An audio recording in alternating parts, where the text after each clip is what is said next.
અરે રૂકો રૂકો રૂકો, આટલા સ્પીડમાં ક્યાં ભાગો છો? એકવાર મારો વિડીયો જોતા જાઓ, જીવનમાં નાનો બદલાવ લાવતા જાઓ. તો હું તમને એમ પૂછું છું કે તમારા મનમાં જે ચાલે છે વિચારો, શું એ પોઝિટિવ વિચારો છે કે નેગેટિવ વિચારો છે?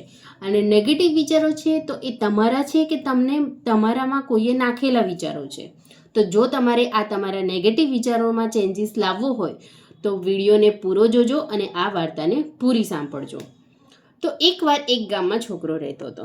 એ છોકરો પોતાના મિત્રોની સાથે વિડીયો જોતો હતો સોશિયલ મીડિયા ઉપર, સફળતાના વિડીયો.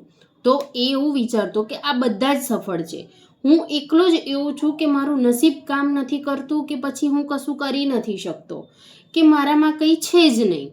તો આ વસ્તુ એનામાં ઘર કરી જાય છે અને એ નેગેટિવ થિંકિંગ કરવા લાગે છે.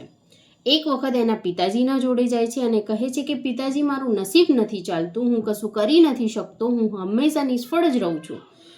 તો એના પિતાજી એને કહે છે કે તું કાગળ લાવ. એ કાગળ લાવે છે અને કહે છે કે તારા મનમાં જેટલા બી વિચારો ચાલે છે ને તું આમાં લખ. તો એ કાગળ ઉપર બધા વિચારો લખે છે અને પછી એને કહે છે કે હવે તું આ કાગળને ફાડી નાખ. તો એ ફાડી પણ નાખે છે.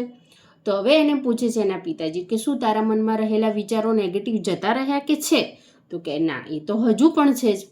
તો એના પિતાજી એને કહે છે કે બેટા, કાગળ ફાડી નાખવાથી વિચારો નથી ફાટી જતા. તમારા વિચારો તમારા મનમાં તો ઘર કરેલા જ છે. જેથી કરીને દરરોજ સવારે તારે 10 મિનિટ વહેલા ઉઠવાનું છે. વહેલા ઉઠીને સારા વિચારો કરવાના છે. તારા લક્ષ્ય મેળવવા માટે તારે એના પ્લાનિંગ કરવાના છે અને દરરોજ એ પોઝિટિવ વિચારોથી સવારે ઉઠવાનું છે. તો એના પિતાએ એને સલાહ આપી. એને બીજા દિવસથી સલાહ અમલમાં મૂકી. એ દરરોજ એ સવારે વહેલા ઉઠતો, સારા વિચારો કરતો, પોઝિટિવ થિંકિંગ કરતો અને બધાની વચ્ચે બેસીને એના લક્ષ્ય વિશે ચર્ચા વિચારણા કરતો.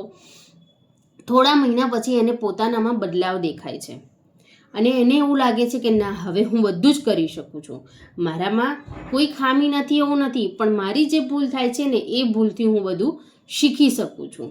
મારી ભૂલથી જ હું બધું શીખી શકું છું.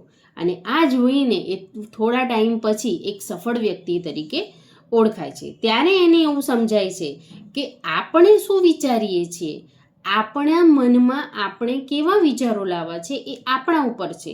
આપણે બીજાના વિચારોને થોપીને ચાલવાનું નથી. એટલે તમે પણ તમારા પોઝિટિવ વિચારોને અમલમાં મૂકો. તમે શું કરી શકો છો એ તમને ખબર છે, બીજાને ખબર નથી. જો તમને મારા આવા વિડીયો ગમતા હોય તો please like, share and subscribe.